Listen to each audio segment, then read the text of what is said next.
ازيكم يا حبايبي؟ عاملين ايه؟ يا رب دايما تكونوا بخير وباحسن حال. وحشني كتير من الفيديو اللي فات. موعدنا النهارده كده مع فيديو جديد، وهيكون فيديو مشتريات بالنسبه لي انا اول اسبوع في الشهر، لاني زي ما انتم عارفين ان انا باخد المصروف بدري. يعني على 24 25 كده ببدا ان انا اخد المصروف، فببدا ان انا اظبط الميزانيه بتاعتي، وابدا ان انا اشوف انا محتاجه ايه وببدأ ان انا اجيبه. فان شاء الله باذن الله النهارده فيديو مشتريات اول اسبوع بالنسبه لي في الشهر 6. هنشوف دلوقتي مع بعض الاسعار، وهنشوف احنا جبنا ايه بالظبط، وهنشوف كمان المشتريات شامله ايه، شامله خضار وفاكهه وحاجه الفطار والعشاء، وكمان شامله لحوم الاسبوع. فهنشوف كل ده ان شاء الله مع بعض. يا رب بس الفيديو يعجبكم وتستفادوا منه حتى لو بمعلومه بسيطه. ما تنسوش بقى تحطوا لايك وتشتركوا في قناتي التانية. اللي ما يعرفوش هنزلها في صندوق او في اول تعليق مثبت، برضو فيها افكار حلوة جدا جدا. يا رب تعجبكم برضو، واتمنى ان انتوا تشجعوني هناك عشان القناة تتفعل قبل ما تتم سنة، لان انا بقالي مدة فيها يعني مكسلة قوي ومش عارفة اصلا اكمل فيها ولا لا. فقولوا لي تحت في التعليقات. فيلا بينا كده نبدأ في الفيديو عشان ما يبقاش طويل. مبدئيا كده هنبتدي بقسم الخضار. طبعا انتوا عارفين ان انا بحب ابتدي معاكم قسم قسم. فاول حاجة معايا هو الخضار. اول حاجة جبتها هو البصل. البصل عندي في السوق سعره 10، وفي واحد بيقول ب15، مش عارفة ليه. بس المهم ان انا جبت ده ب10، حلو جدا جدا ما شاء الله. بصوا البصلاية كده ناشفة وحلوة ومش مزرعة ومش طرية ولا بايظة، حلوة قوي قوي. فانا بصراحة جبت كيلو ونص بصل ب15 جنيه. الكيلو ونص بالنسبة لي كافيين جدا جدا، لان انا هفرز منهم كيسين. هعمل منهم كده كيسين في الفريزر ينفعوني طول الاسبوع. وكمان انا عندي حوالي نص كيلو بصل او كيلو بصل بس حجمه صغير، فانا ده سايباه مثلا لشوربه، لسلطه، لحاجات زي كده. فحبيت ان يكون حجمه المره دي متوسط عشان اعرف ان انا افرمه يبقى حلو معايا. ده كده بالنسبة أول حاجة معايا. طيب تاني حاجة معايا هي البطاطس. البطاطس في السوق كله ب15 جنيه. في السوق كله مفيش حد أقل من 15 جنيه ولا أعلى. هي كلها سعرها موحد النهاردة. أنا النهاردة أول مرة أنزل، بقالي مدة طويلة جدا ما بنعرفش أروح السوق مرة واحدة علشان خاطر أنا بشتغل وكده. بس النهاردة قلت السبت بقى إيه، قلت لأ ما بديهاش بقى. أنا طبعا أسبوعي بيبتدي من يوم السبت، فقلت لأ عشان أصور لكم حاجتي زي زمان. وانا نفسي وحشتني ان انا ابقى عندي حاجتي في البيت كده تكفيني الاسبوع كله بصراحه. حته ان انا اجيب كل ما حاجه تنقصني ديت ان انا اجيب اول باول بتهدر معايا كتير في الميزانيه. المهم البطاطس انا جبت 2 كيلو ب30 جنيه. البتنجان اللي سعره بصراحه غالي قوي قوي، يعني بتنجان الرومي ده ب15 جنيه، والبتنجان اللي هو بتاع المحشي العروسي او اللي هو المخدد ب18 جنيه.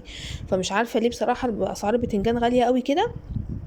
انا كنت عايزه اجيب بصراحه بتنجان مخد اللي هو اللي هو الاسود دوت عشان اعمله مخلل في خلال الاسبوع، بس لما لقيته غالي كده بصراحه قلت خلاص هلغي الفكره المره دي. وجبت البتنجان الرومي دوت كان عامل 15 جنيه، جبت كيلو منه. قلت اعمل مسقعه، اعمل بابا غنوج، اعمل اي حاجه. هنيجي للحاجه اللي بعد كده. جبت ال اسمه ايه، الجزر. الجزر ريحته روعه، ريحته حلوه قوي، وبصوا جميل جدا جدا. لو عايزه تجيبي وتفرزي منه سعره حلو قوي ب8 جنيه. بس انا بصراحه قلت له حط لي ب5 جنيه جزر. انا عندي حوالي كيسين في الفريزر مفرزاهم جزر، فما كنتش محتاجه اول مره دي. لان اللي خلى معايا ميزانيه الخضار تعلى شويه هو الباميه والبتنجان الرومي، فرقوا معايا في الميزانية بتاعة الخضار. فجبت الجزر ب5 جنيه. قلت له كمان حط لي ب5 جنيه ليمون. هو المفروض الربع كيلو ب7 جنيه، انا قلت له لا حط لي ب5 جنيه ليمون. فبرضه كميته كويسة هتكفي معايا الاسبوع ان شاء الله.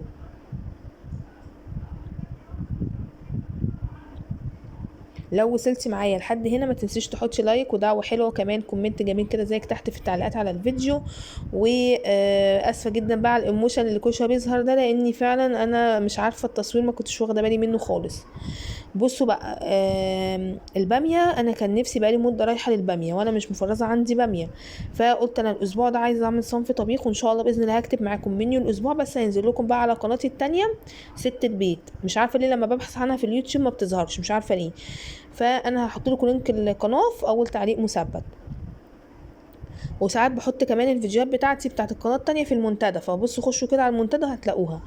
المهم ان انا كان نفسي بقالي مده رايحه على الباميه. الباميه النهارده اسال عليها بكام، قال لي ب50 جنيه. قلت له ليه ما كانت ب40؟ قال لي لا والله النهارده ب50. فبصراحة قلت له خلاص، خدت نص كيلو ب25 جنيه. النص كيلو يعتبر اكلة حلوة بالنسبة لنا. ممكن نعمل جنبها طبقين ملوخية عشان تكفيني على يومين، او اعمل بامية بس. خلاص، فانا جبت نص كيلو بامية ب25 جنيه، وانا بجيبها حجمها كده، ولا صغيرة ولا كبيرة. طيب الحاجة اللي بعد كده اللي جبتها، جبت الفلفل الالوان ده، لقيت سعره حلو قوي قوي ب20 جنيه. بالنسبة لي كده سعره كويس. فانا بصراحة جبت نص كيلو من الفلفل الالوان دوت. ممكن اخلي واحدتين كده في التلاجة، العيال يعني تاكلها جنب الفطار الصبح، وافرز بقية الفلفل ده في الفريزر. يبقى انا كده استغليت مشتريات الخضار الاسبوع دوت، ان انا جبت صنف خضار اللي هو البامية. كمان جبت حاجة ان انا افرز منها اللي هو الفلفل الالوان، وكمان هفرز كيسين من البصل احطهم في الفريزر، بينفعوني قوي، وكمان مش بيهدر معايا البصل في الطبيخ. لما بكون مفرزاه بيبقى طعمه رهيب يا جماعه.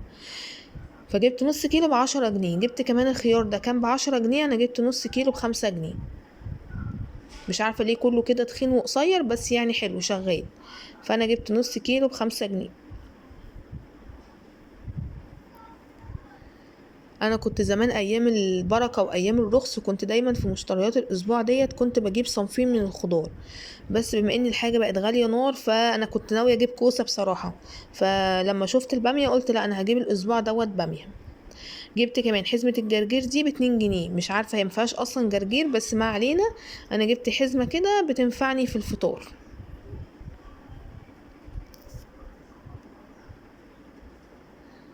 تقريبا كده دي مشتريات الخضار اللي انا جبتها واللي انا كنت محتاجاها. فين يا منى الطماطم؟ انا كنت جايبه امبارح طماطم، وكنت جايبه فلفل رومي، فما كنتش محتاجه ولا طماطم ولا فلفل رومي. بصوا بقى، هنيجي للفاكهه. انا جبت صنفين من الفاكهه زي ما انا متعوده من اول ما اتجوزت، بجيب صنفين من الفاكهه.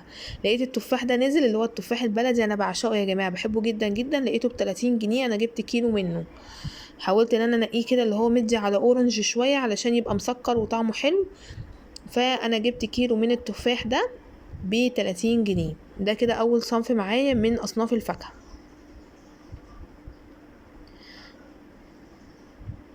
جبت بقى حاجه انا كنت بصوا بعشقها وما زلت بعشقها، هو المشمش. اول ما نزل كان ب50 جنيه. فانا ما كنتش جبته بصراحه، دي اول مره اجيبه من ساعه ما نزل. لقيته بكام عندي في السوق؟ لقيته ب30 جنيه. بس صغير قوي، مش كبير بصراحه، هو صغنطوط قوي، وكمان بيتهري بسرعه. يعني انا بدل ما جيت افضيه، انا بص وانا يعني ايه، انا قلت بدل ما اسيبه في الشنطه، فجبت كده طبق وقلت افضيه معاكم على اساس ان ايه ما يتهريش اكتر من كده. بعشقه. حاجه كده في منتهى الجمال. انا بصراحه خفت اجيب خوخ تاني، لان ابني جاله نزله معويه منه، وكمان خايفه اجيب بطيخ. فالحاجتين دول انا بحبهم جدا، بس خايفه اجيبهم عشان النزلات المعويه. فقلت خلاص همشيها الاسبوع دوت تفاح ومشمش. المشمش برضو ب30 جنيه. انا جبت كيلو منه. برضو حلو هيقضوا، يعني الفاكهه الاسبوع ده كلفتني 60 جنيه. انا بصراحه كنت حاطه لها 50، بس قلت يلا مفيش مشكله.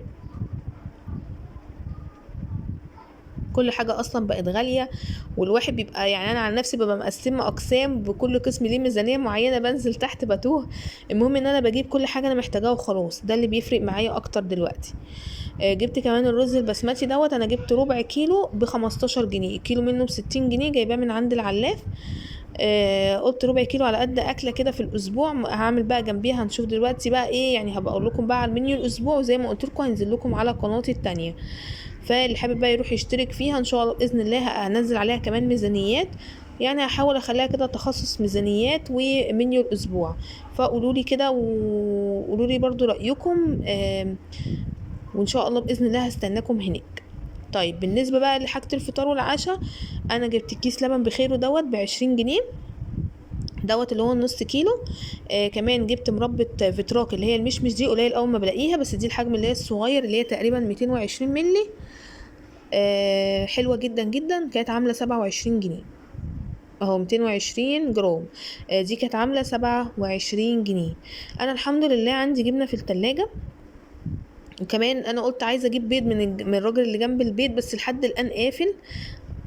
فهبقى انزل بنتي كمان شوية كده تجيبه. هو جنب البيت على طول، هو ناقص لي بس البيض واللبن البلدي. فانا شلت فلوسهم كده على جنب، على اساس ان انا هبقى ايه يعني اجيبهم كده كمان شويه. تعالوا بقى نشوف اللحوم اللي انا جبتها الاسبوع دوت. اللحوم، بصوا انا بصراحة الاسبوع دوت انا قلت همشيها فراخ. خلاص. الفراخ انا بالنسبة لي قلت كده هجيب وركين. الوركين دول هيقضوني اكلة. خلاص انا بجيب الورك وبجيبه حجمه يكون وسط. كمان ببص فيه كده عشان ما يبقاش فيه تجمع دم ولا حاجه، وكمان الحته دي لازم تكون فاضيه، ما تبقاش منفوخه عشان ما يبقاش يكون الورك معبي ميه. فلما تيجي تعمليه هيخس معاكي جامد. حتى تلاحظي كده وانت ماشيه كده في السوق، شوفي بياعين بيبقوا حاطين الوراك، في وراك بتبقى منفوخه قوي من الحته دي وفي وراك لا. انت هاتي الوراك اللي مش منفوخه. كنت قلت لكم المعلومه دي من ايام قناتي القديمه. بصراحه راجل بتاع فراخ ابن حلال هو اللي قال لي عليها، فانا من ساعتها وانا ماشيه على النظام ده. جبت الوركين دول قطعوا معايا 80 جنيه تقريبا، الوراك مش عارفه بكام، ب100 وحاجه. خلاص. بصوا بقى، انا كان نفسي في فرخه بلدي صغيره احشيها رز، بس طلعت صغيره قوي مش عارفه ايه ده. المهم ان انا مع ان دي 700 جرام 775 جرام حاجه زي كده، يعني قولوا كيلو الا ربع. بس مش عارفه ليه حاساها صغيره قوي. دي فرخه بلدي حشو، انا قلت احشيها رز كده واعملها وجبه برضو في الاسبوع. ديت كانت قطعه كام؟ قطعت معايا 95 جنيه، والوراك قطعت معايا 80 جنيه. خلاص. بس مش عارفه ليه الفرخه دي انا مستقليه بيها. ممكن وقتها ابقى اعمل جنبها حاجه، بس ممكن لما تتحشي رز تتنفخ وتبقى ايه حجمها حلو. جبت كمان ده ربع كيلو من البانيه او اقل من ربع كيلو، حاجه بسيطه. لان كيلو البانيه ب190 وفي ناس بتبيعه ب200. انا دول ب45 جنيه. يعني ربع كيلو ولا حاجه بسيطه قوي، لان كان تكمله فلوس. خلاص. دي الحاجات اللي انا جبتها للحوم الاسبوع دوت. 3 اكلات حلوين، يعني يوم كده ويوم كده، وان شاء الله باذن الله الدنيا هتتقضى والدنيا هتمشي. دي الحاجات اللي انا جبتها النهارده. وزي ما قلت لكم انا ناقصني كده كيلو لبن بلدي عندي ب30 جنيه بيبيعوه، وهجيب 10 بيضات ب45 جنيه. خلاص. فانا شلت كده فلوسهم على جنب على اساس ان انا ايه هجيبهم كمان شويه لما الراجل يفتح. دي بس الحاجات اللي كانت ناقصاني. ودي كده المشتريات اللي انا جبتها. ويا رب يكون الفيديو عجبكم، وما تنسوش بقى تحطوا لايك وتشتركوا في قناتي التانية. وكمان استنوا مني ميزانية حلوة جدا جدا بعد الفيديو ده. اشوفكم على خير، مع السلامة.